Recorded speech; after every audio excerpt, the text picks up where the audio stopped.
Thanks for downloading Pave the Way Podcast. On this show, your host, Greg Helbeck, interviews the top minds in real estate, business, and personal development to help you crack the code so you can grow your business and, more importantly, grow your life. Get ready for another game-changing episode. If you want to learn how to master your day and become a productivity monster, download Greg's free guide on daily personal productivity for free at www.pavetheday.com. That's Pave the Day, spelled DAY.com. Now it's time for today's episode. Enjoy.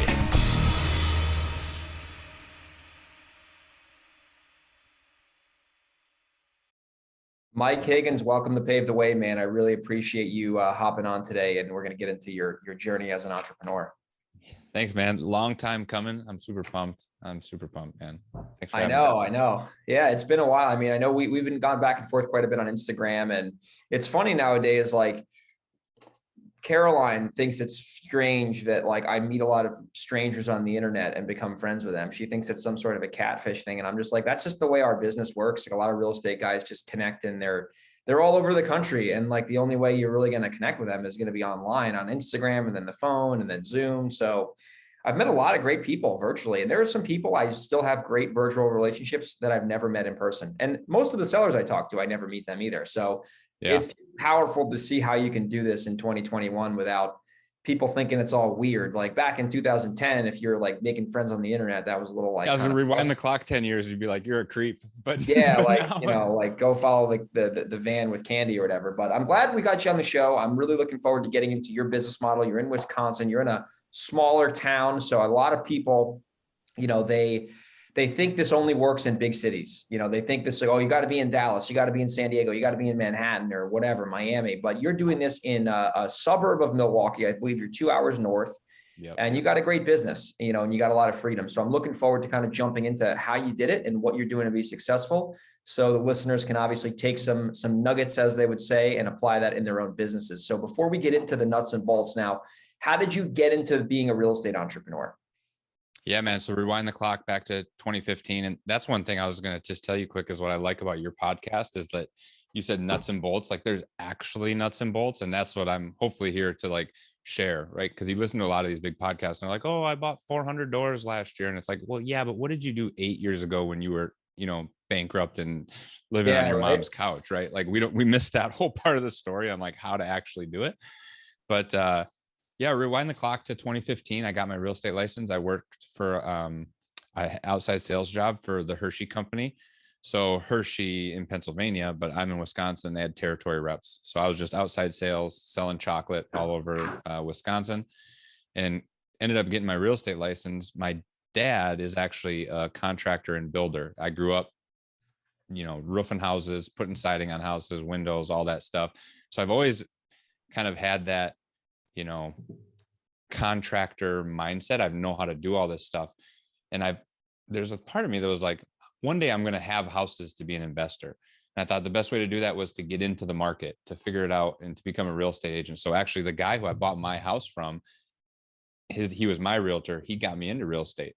So I started as an agent, so did really, really well as an agent, still have my license actually today, which if we can get into that, the pros and cons of that conversation as well. But got into the real estate world and realized like I got out of Hershey, out of corporate, got into real estate because, you know, I'm going to be my own boss and all the things, right? But really came to realize that what happens in real estate, you have two paths when you get in as a realtor, in my opinion. You either are awful and you're out of the business in 6 months to a year because you don't know how to generate business and all that, or you do really, really well. And then you just got a higher paying job. Mm-hmm. You don't have any time. Like you do really, really well. And you're on call, you're showing houses at 7:00 at night. You're writing offers at 9:00 at night. You're staying up till 11 to see if you heard back on that offer. And then you wake up the next day and you do it all again. Right. So glad that I finally found real estate investing and decided to just go all in on that. And because just the time freedom, it's not when you're getting into business, you think about money a lot, and yes, you can't do much without money, but time is the differentiator in all of it. And I feel like finally started to get some of my time back. Yeah, no, that's a great point. And that's the biggest thing I've found with the real estate agent business. Like I'm not a licensed agent and I should probably get my license because we get like hundreds of leads a month. So I'm like, we monetize them a little bit. We're not tapping that well as well as we could be. Yeah. But the thing with the agent business, and I've noticed this, and I work with a lot of real estate agents. We sell a lot of wholesale deals with them. We have them list our houses. We have them rent our houses and our buildings and all that. And like you said, they're either going to be a clown show or they're going to be really good, but really busy. And the biggest thing with realtor, like I feel like wholesaling houses and being an agent are very similar. And it's the exact same job, dude. Just wholesalers make way more money. They make way more money. And that's what I've understood. I'm like, you know what? It's easier. And realtors think it's illegal. Like they think you're up to no good. Yeah, they think you're like ripping people off, which is we can talk about. Actually, let's cover that right now. This is something I've wanted to mention for a very long time, and people 100%. Don't. I get super fired up about this because I am an agent, was an agent, and I just like. So go ahead. Sorry. And you wholesale. So here's the thing with wholesaling. This is why I never feel bad about getting a house as cheap as possible. Number one, you and I know what we're doing. We've been doing this for a while. We've done hundreds of deals. So this is not like we're our first rodeo. Number two, I am so honest, and Brett on my team is so honest with the homeowner about their options and what their best interest is. I over disclose them that you're selling this below market value. You're selling at a discount. You're leaving equity on the table. And if you list the house on the market, you will get more money guaranteed. And when they don't want to list the house for whatever reason, and they want to sell for cash, it's a voluntary transaction. And they know that I'm an investor making a profit. I can sleep like a baby at night because it doesn't bother me whatsoever. The problem I have with this is when there's these knuckle dragging Neanderthals that listen to some asshole on the internet, and they're telling them to like lie to the seller about realtors ripping them off. And you're going to do better if you sell for cash. Like that's where this business, that's why wholesaling is going to be regulated eventually, because there's bad information out there. But and also I can close too. So I'm going to buy the house either way, unless I tell the seller, I don't want to close on this. I need a 15-day contract contingency. And if I can't find a buyer, I'm going to leave. And if they know that going in, that's fine. But I'm going to buy the house either way. So I feel like wholesaling is just, like you said, a more lucrative way to transact real estate without having to own it, if that makes sense. 100%. And I agree with, I just had an appointment this morning with my business partner. We went and looked at a duplex, and the guys were standing in his driveway, and we're not hardcore closers. We didn't have a contract with us there on this one because we knew going into it, it just wasn't going to be that type of appointment, but it was an appointment and a chance to get in front of this guy. And he said his name was Chad. He's like, this went a lot better than I anticipated to be. I really appreciate you guys showing up in the way that you did for my tenants too. Cause we know what we're doing, and it just blows my mind where realtors will work their butt off for a 3% commission, but yet, I use the simple example of $100,000 house. We're buying one for 55. ARV on that thing is probably 125, 145, somewhere in that range, right? So a realtor's thought process is like, okay, let me go and list this thing for 145 or 150 for ease of numbers. I'm going to get 3% of that. I'm going to make $4,500, right? That's what they're going to make. Yeah. I'm sitting here thinking, okay, let me go to the seller, see if I can solve the problem. Oh, she is in a place right now where she's trying to qualify for Medicare. She has to sell the house because it's an asset. It needs a lot of repairs. Like, we're going to buy this thing at 55. We're going to put 25 to 30 into it. Now we have an asset worth 150 that we're all into for 80 to 90. We're going to refi out of that. We're going to keep it as a rental. Oh, by the way, it's right across from the biggest air show in the country that comes into our area for a week every year. We're going to Airbnb that for probably $10,000 that week. And then everything else is just going to be icing on the cake. Like, that simple shift in somebody's thought process, I don't understand why you can show thousands of dollars to somebody and then they don't want to go after it. It just doesn't make sense to me. It blows my mind. And I think a lot of it is, number one, it's their mindset, and they just don't listen to the right information to like get these points across. And it's like, you're doing the same work. That's the thing. Like, identical work. It's identical. And it's honestly, we sell a lot of houses through agents on the wholesale side, and they do most of the work. I mean, like, I'm the one who owns the prop or owns the contract or whatever. and they're going to go find the buyer and do all that. And they get paid well on that. I definitely make sure they make money, but I just feel like with wholesaling, it's an exit strategy. It shouldn't be an entire business model unless you're doing it nationwide. That's the one time where I get it. But the people I know who are doing it nationwide are still closing on properties when they need to and keeping rentals.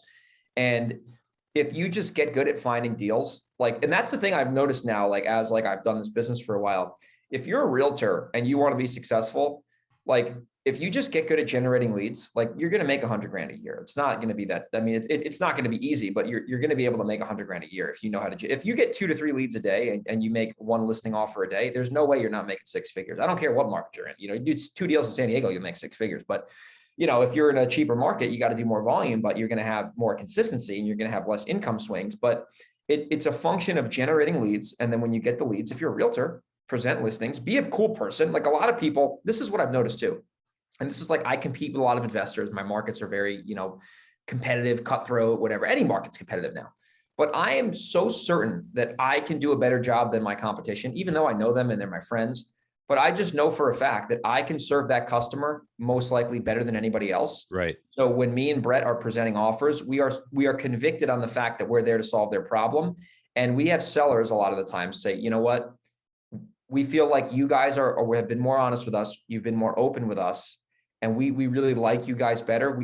We have higher offers. So either we'll take your lower offer, or if you can match the offer that we have that's higher, we'll sell you the property. Right. And they give you the opportunity to come in after everybody else comes in. Exactly. They trust you and they're like, hey, or at least get close. Right. Mm-hmm. That brings up 2 thoughts though. And that was really my aha moment as a realtor. And I still do retail real estate for friends, certain price points, and then also past client referrals, right? I still do that. So I still have a heart for real estate. I just think most of them are idiots because they don't look at this opportunity, right? Yes. So 2 things I think of is realtors don't get paid a salary. Wholesalers don't get paid a salary, right? At the end of the day, you have to go out and hunt and kill it and bring it back and make money. So why not? You're going to find the seller. You're both going out to find a seller right now. Why not just shift your messaging to purchase instead of represent? That little shift for them, you don't get paid unless you sell something. So you're both going out to try to find the exact same client. One person's going out there offering a solution to buy a house and one's offering it to list a house. The guy that's buying it is making way more money. Why not just shift that verbiage, right? And oh, by the way, it brings me to point number 2. Is when you're licensed, you've just created a second business. Now you have 2 businesses because we have, you can go and wholesale the property, or we flip a lot too. You can go directly to the seller to buy it, to flip it, or wholesale it. Oh, it doesn't work for a flip or a wholesale. Let me send it to my team and list it. And now we can make money on the listing side of things. So just that simple shift literally gives you 2 businesses in one. But you're right. I mean, people are so stuck in their ways and they just don't look at it. It's so true too. You're already in their kitchen presenting the cash offer. And if you're upfront with them and they like you and they just don't want to sell at a discount, if they already like you and they trust you, they're going to take the listing. It's a no-brainer. It's like you're there to solve their problem. Dude, we had a house one time. I'll never forget this. This was actually this year in January. So this guy reaches out to us. This is like a unicorn deal, which probably will never, maybe once every 5 years. This guy calls me up. His name is Philip Kim. And if he's listening, Philip, you're the man. He had a house. It was a sticky situation. He actually never told me what was going on. And, I didn't want to get into his business, but long story short, he brought $70,000 to the table, 70, for us to buy this house because he had a mortgage on it. He just bought it. He was in a pinch. He needed to sell it or whatever. So he basically paid us 70 grand for us to buy the house. And here's the thing. There was other investors competing for this property. And I only met the guy once. I went to the house once. And he sold to me at a cheaper price versus my competition. This is why. I told the guy 7,000 times, if you want more money, you should list it. I'm not forcing you to sell this to me. I want to be an advisor. I'm here to, do what I say I'm going to do. But this is not a pressure sale. You're going to get more money if you list it. And I promise I'm not going to be upset if you don't sell it to me. And because I was kind of pulling away, just to be honest with him, he knew that I was not going to fuck around when it actually came time for him to decide. So he just sold to me for less because of the trust factor that was built there. And that's what people don't do is they don't understand how to communicate with somebody effectively, show them that this is a voluntary transaction. They have more than one option. And when they know all their options and they decide on their own that they don't want to list the house for some reason, it's going to be very easy for them to sell you their house because they already know, like, and trust you. And that's how you get killer deals. I mean, our deal size is huge. Our wholesale deals are like 30, 40 grand, and like, that's not, I mean, our markets are expensive, but I mean, that's the power of being able to really sit inside or be on the phone and solve somebody's problem. And a lot of realtors, when they start out, they don't study communication. They don't study the art of, influence and how to build trust and how to build trust-based rapport. And they just go out there and they like take some bullshit training from their brokerage and they fall flat on their face. Well, I think that's part of the model too. Like they're educated in only one way to think. Yeah. Right? So it made me think of two different things. Like if you're a realtor, and I mean, there's probably not a ton of realtors. Like I said, they don't think with the investor mindset. So unfortunately, they're not listening to this podcast. Probably, they're trying to go get more listings. But if you literally just said this, if I'm sitting across the table, like from you, like I am right now, and I said, Greg, hey, Greg, out of curiosity, I got a blank check here. I slide it across the table. What number has to be written on that check for you to sell your house today? I love that. You know what I mean? And like, because maybe it's not, and going back to the education piece, like somebody's in foreclosure, right? They're probably not going to tell their real estate agent that on the first meeting that they ever have with them. But the only thing in their mind is like, oh my gosh, I got to sell this house because I'm underwater. What I have to do is put it on the market. They don't even know there's other options because it's the only way the public has been educated as well, right? So, and what you were talking about with this deal of like almost just this like negative reverse selling. Yeah. But you're being super honest with them. Exactly. It reminds me of what Dan Sullivan, so he's the founder of Strategic Coach, which is a big coaching platform. He has this phrase that he talks about is always be the buyer. Meaning like if you're always the buyer, even though we're, like we sell houses, but you always be the buyer means you have the opportunity to say no in every situation. If you're the salesman, like you're going to get shut down by buyers. But if you position yourself to always be the buyer, which is exactly what you are, at the end of the day, it's your decision. And if you stand true to your values and your morals and what you say you're going to do, you're going to have more opportunity, which is going to give you those unicorn deals, which for you, when you show up like that, the unicorn deals for everybody else it's just a Tuesday afternoon for Greg. You know what I mean? Yeah, that's so true, man. And that's why like getting the right information and taking the right action is the name of the game. So fast forwarding to your journey now, like what does your business look like today from like exit strategy, perspective? Yeah, man. Like I was telling you before, we do it all. Like, and listening to your podcast is like a breath of fresh air compared to a lot of other ones because people are just real, right? And I always joke like I'm an interdisciplinary investor, and meaning like kind of I've always been a jack of all trades. And I read these books like The One Thing, which is an awesome business book, but I struggled just doing one thing. I have 4,000 ideas. Maybe you can relate. Like you're always going in 100 directions, right? And it's really fitting because even when I was in college, like I went to a local state university, and if you look at my like degree, I went to school. Sorry, that'll flip here in a second. I went to school for business, and then I went for kinesiology, and then like I changed my major 400 times, right? So I get my degree is actually an interdisciplinary studies degree with a business emphasis. Now, what that means is Mike Higgins was here in school long enough to take so many classes and enough credits that he can graduate, but none of them are focused enough in one area to give him an actual major, right? So it's just fitting that that's how it fits into my real estate investing, because we will wholesale properties, we'll wholesale properties, we'll fix and flip. We probably lean more towards the fix and flip, I'll say. We do BRRRR strategy deals. I've done a couple sub 2 deals. And then we hold rentals, like regular rental portfolio. So really like we focus on what's the highest and best use of this individual property. 123 Main Street, what's going to give us the most amount of profit or long-term opportunity? And we just, I say it's an art, not a science. Like there's no specific, you got to take a lot of different things into consideration. And then sometimes it's just a gut feel for your market.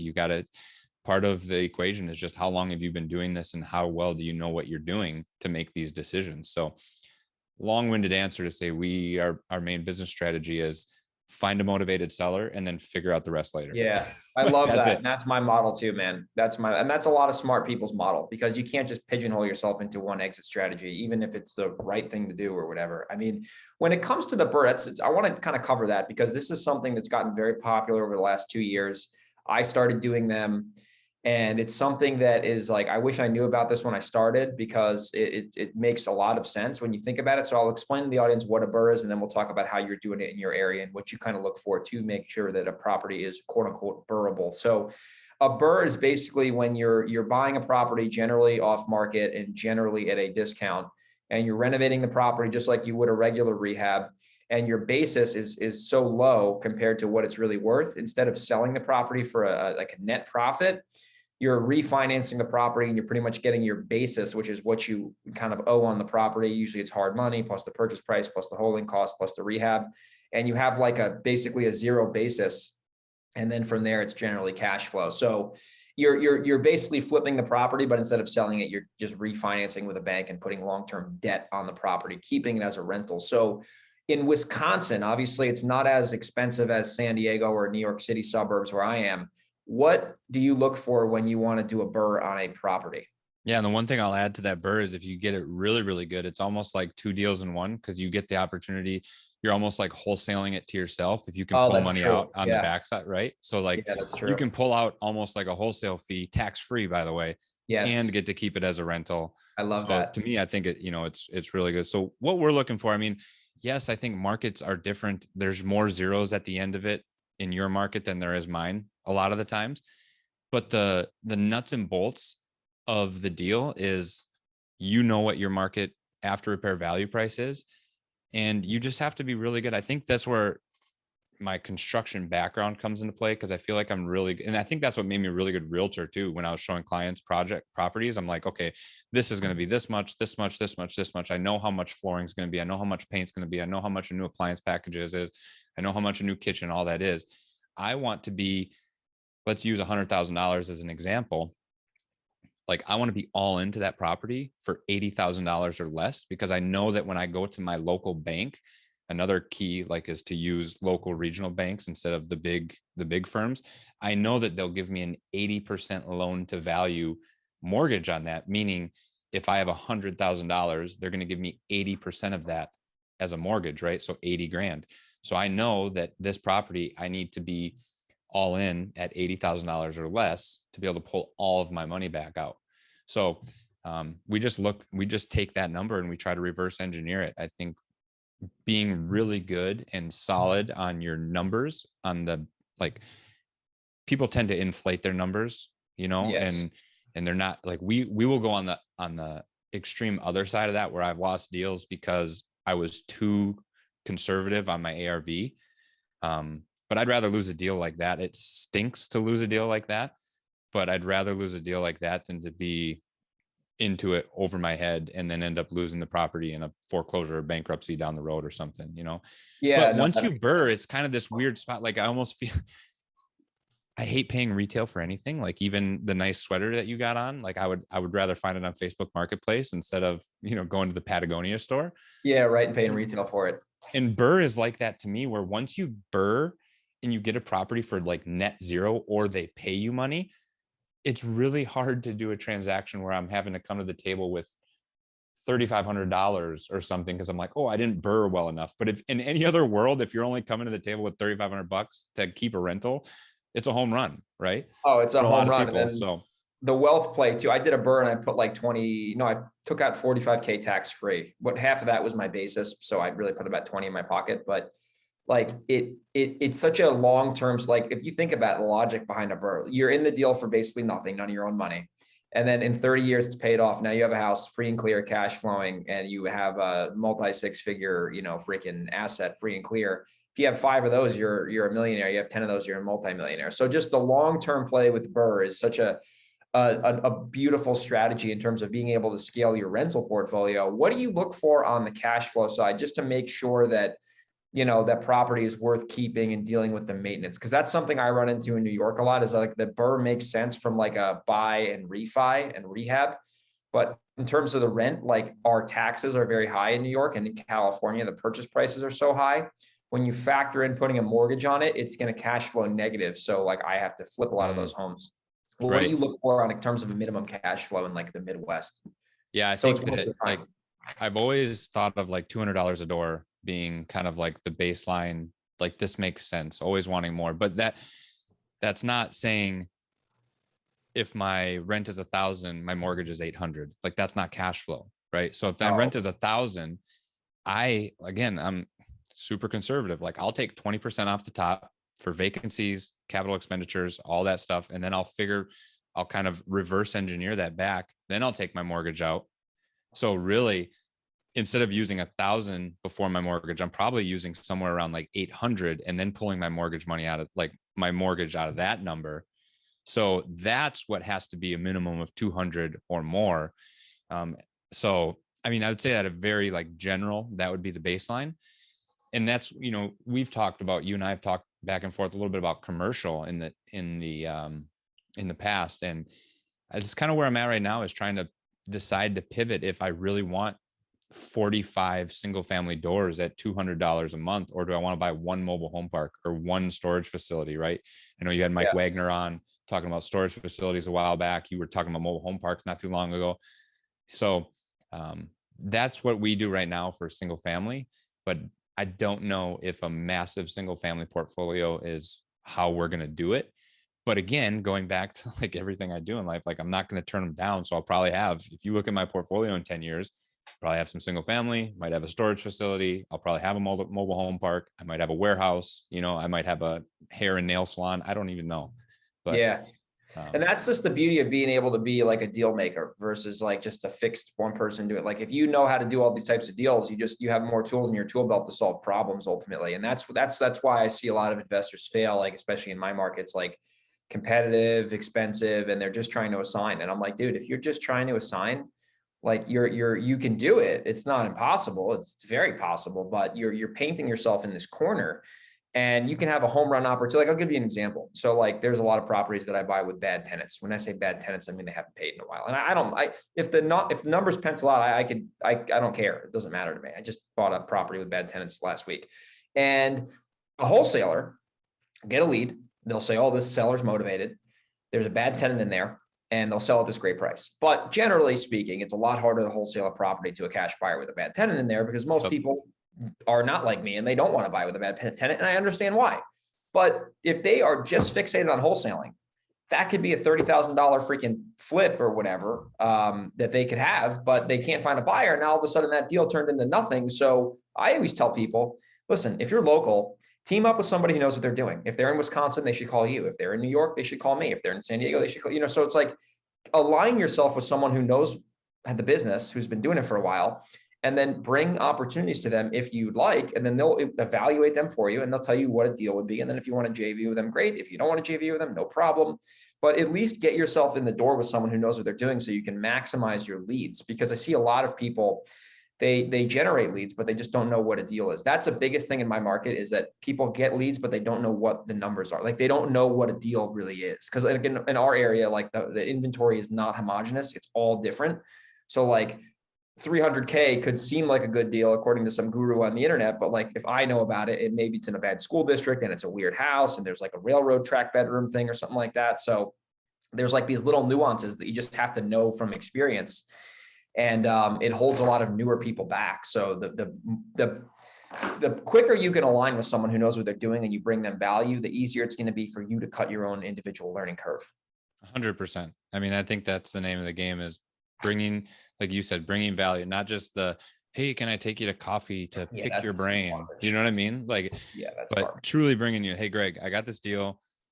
I think I can make 25K on it. Like, would you go 50-50 with me? I'm like, yeah, I'll look at it. It's a no-brainer for me to say that. Yeah. I'm like, right. Of course, it's a free deal for me. Because people think I think people underestimate the like intellectual property they have in their brain about like all this time that you've taken to learn and network. And, I have like my business partner right now in our home buying company. Like, I'm more of a visionary and he's more of an integrator. It's great. We were talking about operations earlier. Like, he's my operator guy.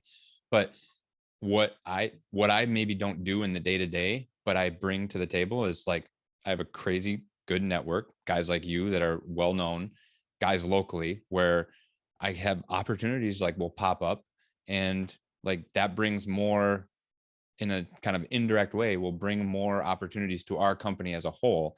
And the only way that I got those opportunities in that network is because I reached out and provided value to those people initially, right? I went out and made contact. I didn't just sit back and let it happen, right? So Totally, you're 100% right, man. 100%. Totally, man. Totally. So we covered the rental side. So now on the fix and flip side, we'll get into that. And then actually, let's get into a little bit more on the marketing. So what are, and then that's like a very popular question that people always want to know about. I love talking about marketing. It's really the skill that will pay you forever, if you ask me. What are you guys doing on the marketing side to bring in some deal flow on a monthly basis? Like everything else, we're doing everything. Everything you think, right?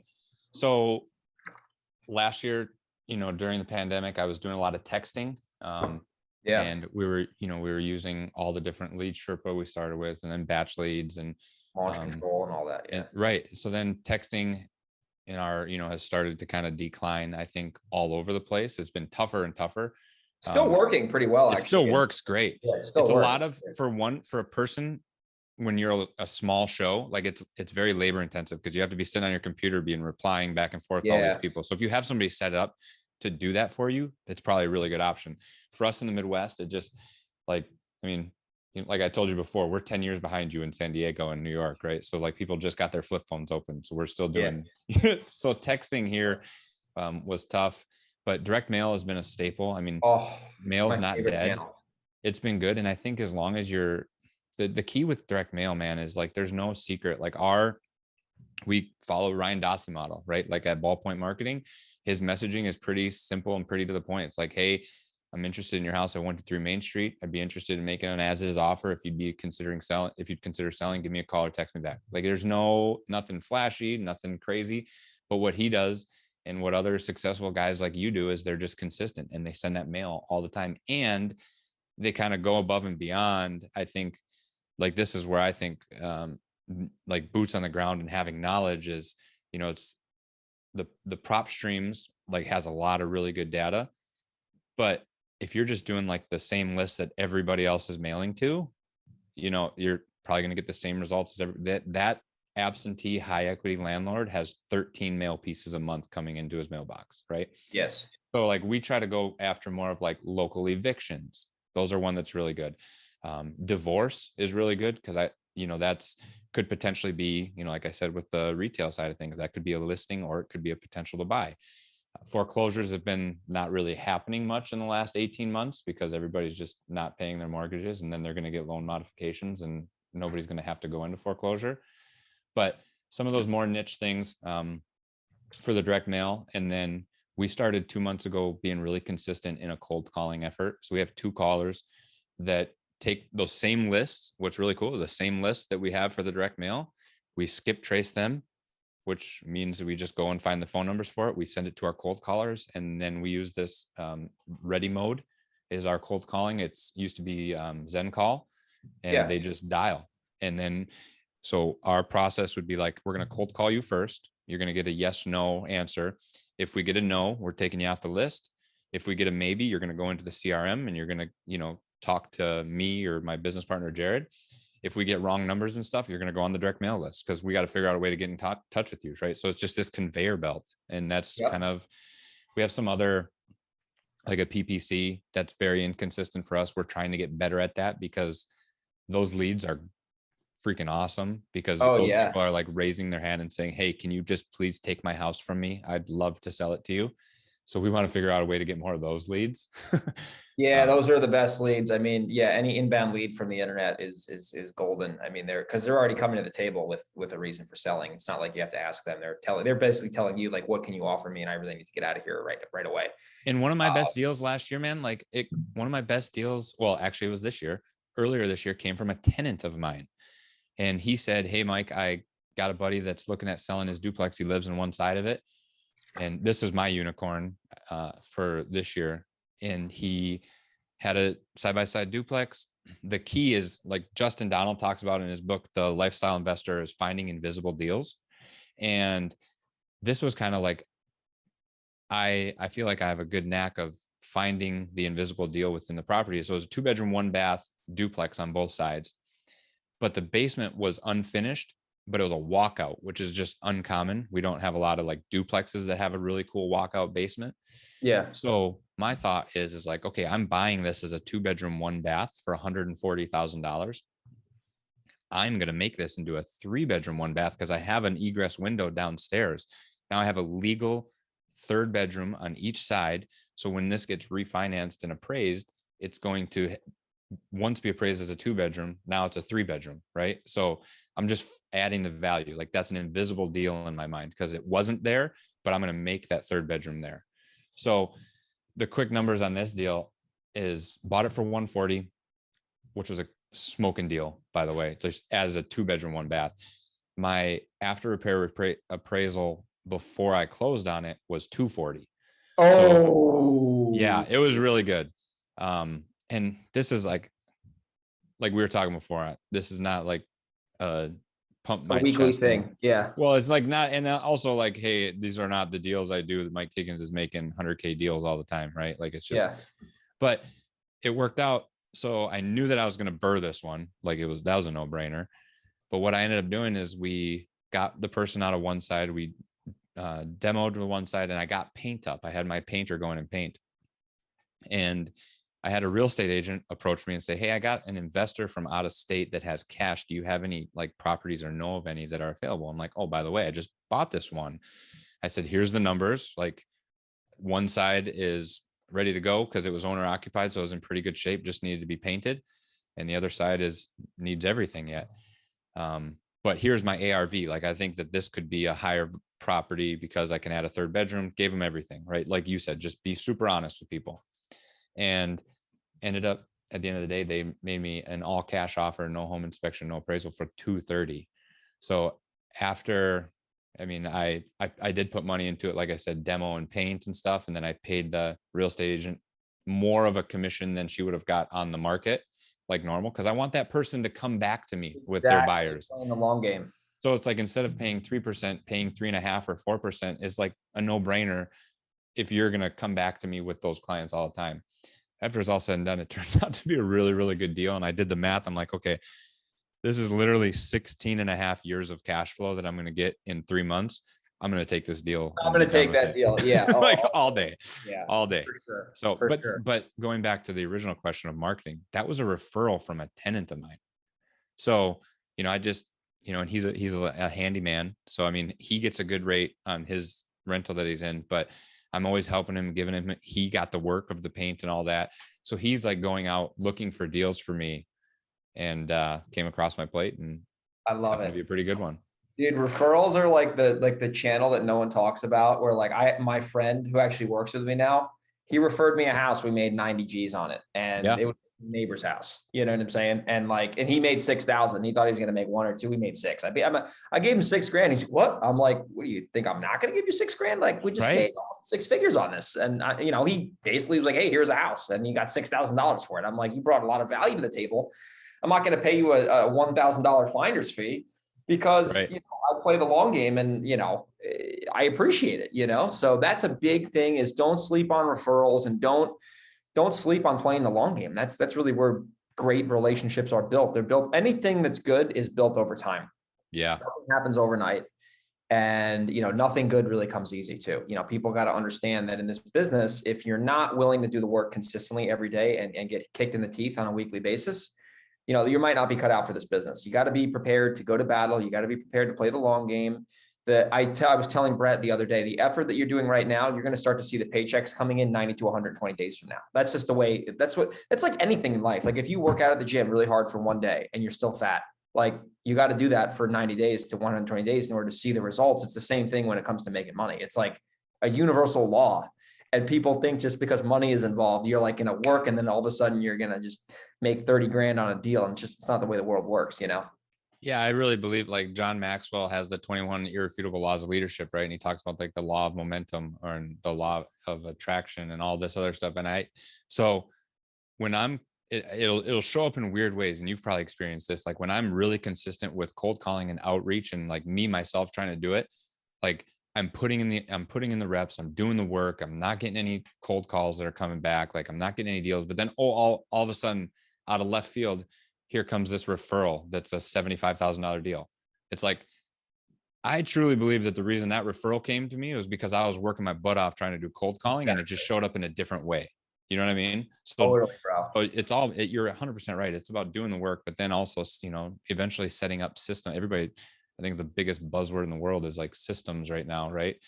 The reality is none of us actually have good systems. We're just trying to figure it out on a day-to-day business. Exactly. And that's all that matters. Just get it done and improve it once it's started, man. This is awesome. Yeah. Well, listen, this has been a fun show, man. If people were looking to connect with you and learn more about you and kind of just stay in tune with what you got going on, you got some great things going on in the Midwest. What is the best way for people to get in touch with you and get plugged into what you got going on?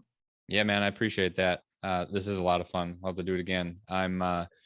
So I think one of my favorite things is like the way that I connected with you. I love sending books to people and love connecting. So actually, and so the Lifestyle Investor book that from Justin Donald, he's a friend of mine in the Front Row Dads group that I have back here. He actually wrote this book. It became a New York Times bestseller. And I truly believe that this book isn't just, he does a lot of real estate investing, but I believe that this book will be similar to how everybody in our world talks about Rich Dad, Poor Dad. Like, it's just a really good, like somebody's going to say in 15 years from now, oh, I was reading the Lifestyle Investor and I just got the aha moment, So I actually am going to have my assistant create a link, meetmikehiggins.com/Greg. And I'm going to put together a resource page of all my favorite things. And then just all of the things that we use in our business, because I want to just be as nuts and bolts as possible. But then that'll give me an opportunity to send this to one of your listeners. So I want to send that book out. But, like all the other things, Mike Higgins on Instagram is probably the best way to connect.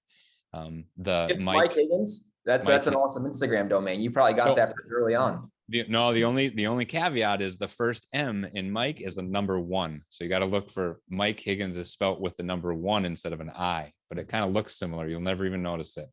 Okay. I point it out. Anna listens to this show. So M1KE. Yeah. M1KEHIGGINS. We'll put that in Instagram, and then meetmikehiggins.com/Greg. By the time this podcast airs, that'll be all set up and we'll have that ready to go live for the audience. So listen, Mike, been a pleasure talking with you. Love to have you back on in the future. That'd be great. We could do a part 2, and hope you have a great day. And I appreciate the value you brought to the listeners. Yeah. Appreciate it, man. Good talking to you.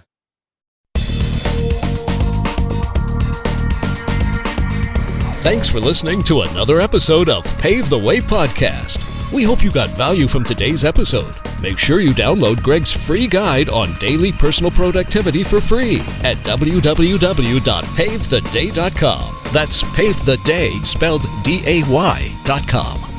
If you have any questions or want to reach out, head over to www.pavethewaypodcast.com. We'll see you on the next episode.